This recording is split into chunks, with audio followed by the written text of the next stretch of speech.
இங்க சுந்தரோட வீட்டுல சுந்தரோட அப்பாவுக்கு எல்லா உண்மையும் தெரிஞ்சதுக்கு அப்புறம் அவரால் அந்த உண்மையை ஏத்துக்க முடியாம, சொல்லப்போனா நம்மளோட பையன் இவ்வளவு பெரிய துரோகியான்னு சொல்லி ஏத்துக்க முடியாம அவருமே அங்கேயே ஹார்ட் அட்டாக் வந்து இறந்துட்டாரு. இதை பார்த்தோன்னே இங்க சுந்தர் வீட்டுல இருக்க எல்லாருமே ரொம்பவே பதறி போயிடுறாங்க.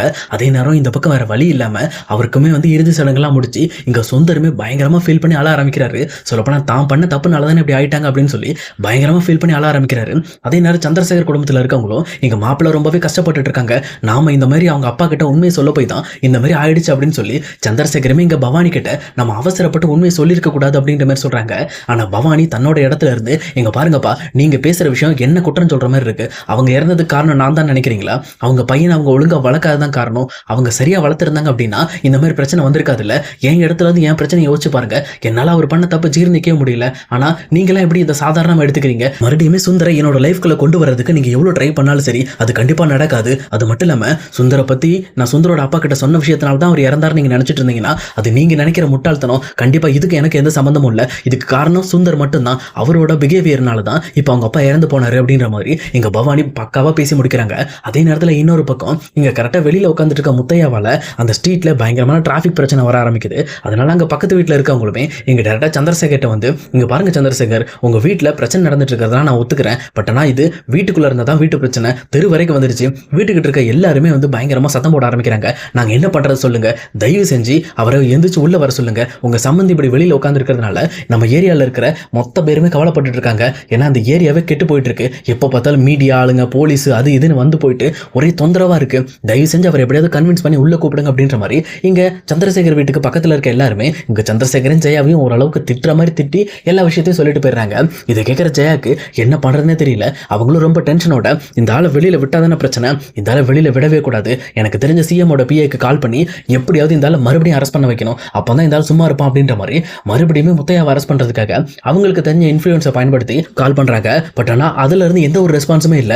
ஆனா திடீர்னு கொஞ்ச நேரத்துல இந்த பக்கம் வந்து முத்தையாவை போலீஸ் அரெஸ்ட் பண்ண வந்து நிக்கிறாங்க. இதை பார்த்தோன்னா வீட்டுல இருக்கிற சந்திரசேகர், பவானி எல்லாருமே என்ன நினைச்சுக்கிட்டாங்கன்னா இந்த பக்கம் வந்து ஜெயா பண்ண வேலையினாலதான் மறுபடியும் இங்க முத்தையாவை அரெஸ்ட் பண்ண வந்திருக்காங்க. அப்ப ஜெயா கிட்ட நம்ம பேசுவோம் அப்படின்னு சொல்லி எல்லாருமே ஜெயா கிட்ட பேச ட்ரை பண்றாங்க. ஆனா ஜெயாவுமே, இங்க பாருங்க, நான் முத்தையாவை இந்த மாதிரி அரெஸ்ட் பண்ண சொல்லி நீ யார்கிட்டையும் சொல்ல கிடையாது. நீங்க ஏதோ புதுசா எடுத்துட்டு இருக்கீங்க. இந்த முத்தையாவை அரெஸ்ட் பண்ற பிரச்சனைக்கும் எனக்கு எந்த சம்பந்தம் இல்லை அப்படின்ற மாதிரி இங்க ஜெயா சொல்லி முடிச்சிடுறாங்க.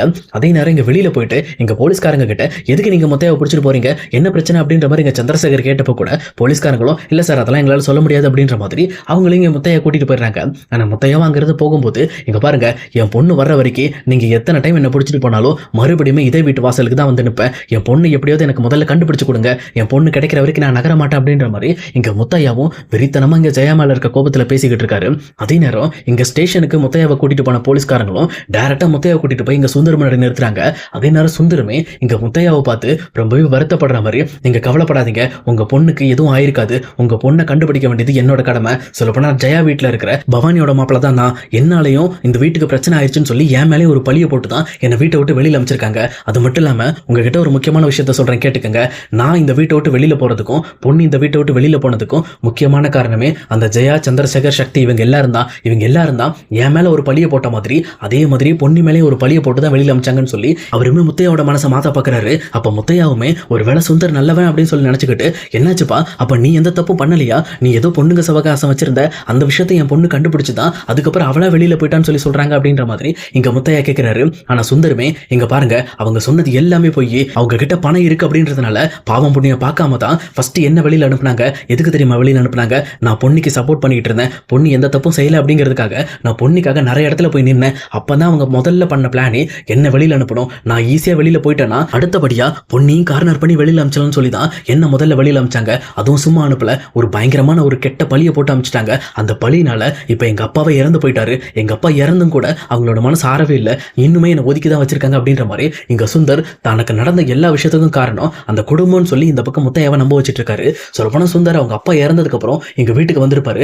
வீட்டுக்கு வந்த உடனே அவரால் அந்த விஷயத்தை ஏத்துக்கவே முடியாது. சொல்லப்போனா தன்னோட அப்பா சாவுக்கான முக்கியமான காரணமே இங்க ஜெயா வீட்டுல இருக்கவங்க தான். அவங்கள சும்மா விடக்கூடாது, அவங்கள மொத்தமா பழி வாங்கணும். அவங்கள பழி வாங்குறதுக்கு ஒரே ஆள் யாரு, முத்தையா மட்டும்தான். முத்தையாவை கையில வச்சுக்கிட்டு தான் நம்ம விளையாடணும்னு சொல்லி இந்த பக்கம் சுந்தரமே பயங்கர கிரிமினலா யோசிச்சு முத்தையாவை தன்னோட பக்கம் கொண்டு வரதுக்காக ட்ரை பண்றாரு. சொல்லப்போனா முத்தையாவை வச்சு ஜெயா சந்திரசேகரோட மொத்த புகழையும் அழிக்கணும். அவங்க இனிமேல் வந்து பாடுறதுக்காக எட்டி கூட வெளியில பார்க்க கூடாது அப்படின்ற மாதிரி தனக்கு நடந்த ஒரு அநியாயத்துக்காக அவருமே வந்து இதை பண்ண போறேன் அப்படின்ற மாதிரி ஒரு ரிவெஞ்ச் எடுத்திருப்பாரு. அந்த ரிவெஞ்சோட ஃபர்ஸ்ட் பாயிண்டா தான் இந்த பக்கம் முத்தையாவை ஒரு வழியா கன்வின்ஸும் பண்ணி முடிச்சிடுறாங்க.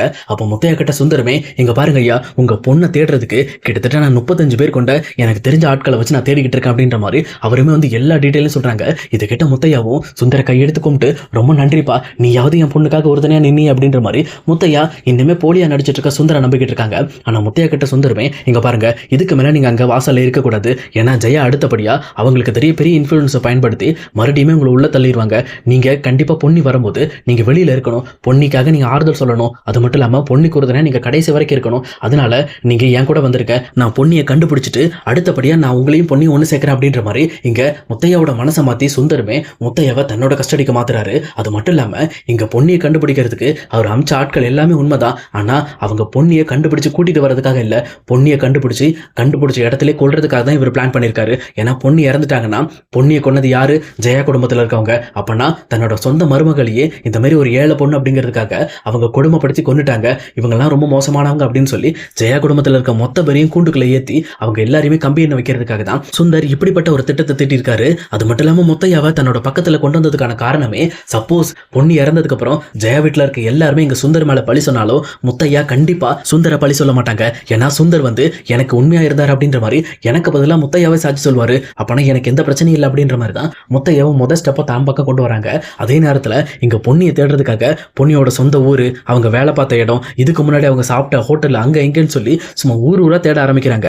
அதே நேரத்தில் இங்க சுந்தர் கையில மட்டும் பொன்னி எல்லாருக்கும் கிடைக்கிறதுக்கு முன்னாடி கிடைச்சிட்டாங்கன்னா பொன்னியோட உயிருக்கு ஒரு பெரிய ஆபத்து இருக்கு. அதே நேரம் இன்னொரு பக்கம் இங்க சக்தியுமே தன்னோட வீட்டுக்குள்ள இதுக்கு மேல உட்கார முடியாது, நம்ம எப்படியாவது போய் இந்த பக்கம் வந்து நம்ம பொன்னியை கண்டுபிடிச்சாகணும் அப்படின்னு சொல்லிட்டு அவருமே பொன்னியை கண்டுபிடிக்கிறதுக்காக ட்ரை பண்றாங்க. ஆனா அதே நேரத்தில் யதார்த்தமா இங்க பொன்னியை பத்தி விசாரிக்கிறதுக்காக இங்க பியூட்டி பார்லர் போறாரு சுந்தரமே. ஆனா அந்த பியூட்டி பார்லருக்குள்ள இங்க பொன்னியை பத்தி விசாரிச்சுக்கிட்டு யாரோ ஒரு ரவுடி மாதிரி வந்து பயங்கரமா பிரச்சனை பண்றாங்க. இதை பார்த்தோன்னா அந்த பியூட்டி பார்லர் ஒர்க் பண்ற பொண்ணுங்களுமே அந்த ரவுடி கிட்ட, இங்க பாருங்க சார், பொன்னி வந்து ரொம்ப நாள் ஆச்சு, பொன்னிக்கு எங்களுக்கு எந்த சம்மந்தமும் கிடையாது, அவங்க இங்க வேலை பார்த்தாங்க கிளம்பிட்டாங்க, வேற எதை பத்தி எங்களுக்கு தெரியாது அப்படின்னு சொல்றாங்க.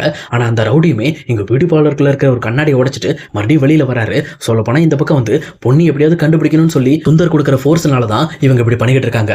அப்ப கரெக்டா அந்த ரவுடி வெளியில வரவோ இந்த பக்கம் சக்தி அந்த ரவுடியை மறைச்சு, நீ எதுக்காக பொன்னியை பத்தி விசாரிச்சுட்டு இருக்க, உனக்கு எதுக்குடா பொன்னியை பத்தி தெரியணும் அப்படின்னு கேட்கறாங்க.